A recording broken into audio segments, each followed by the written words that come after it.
Ninakawan pa ng kalahating milyong piso ang isang lola sa Lapu-Lapu City, Cebu. Sospek ang kanyang pamangkin.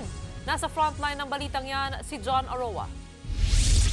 Bulagta at duguan, may plastic pang nakalagay sa ulo.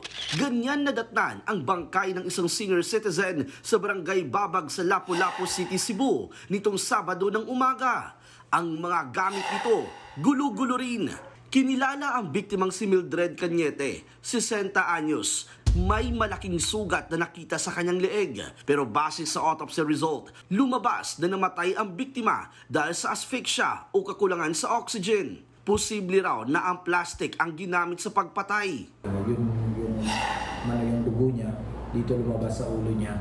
Pero yung main cause ng kanyang kamatayan is yung hindi siya, nasuffocate siya sa plastic.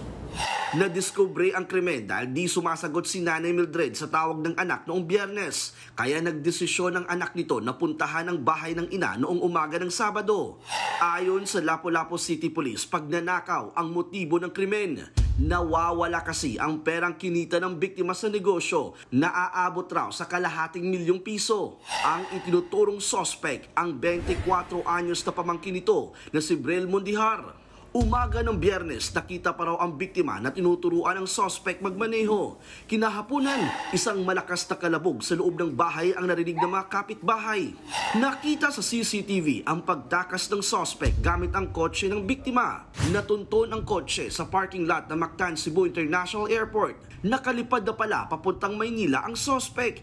Base sa investigasyon, pinagkatiwalaan ng lola si Mondihar na kolektahin ang kita sa negosyo nilang pagbebenta ng karne hanggang sa pag-interesan niya ng sospek. Nakita niya kung gaano kalaki yung collection ng biktima.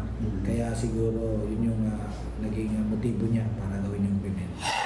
Tinutugis na si Mondihar. Maharap siya sa reklamong robbery with homicide. Nagbabalita mula sa frontline, John Aroa, News 5. Mga kapatid, Cheryl Cosim po, huwag maging huli at maging una sa lahat sa balitaan. Para sa tuloy-tuloy na talakayang sa frontline, mag-follow at mag-subscribe sa social media pages ng News 5.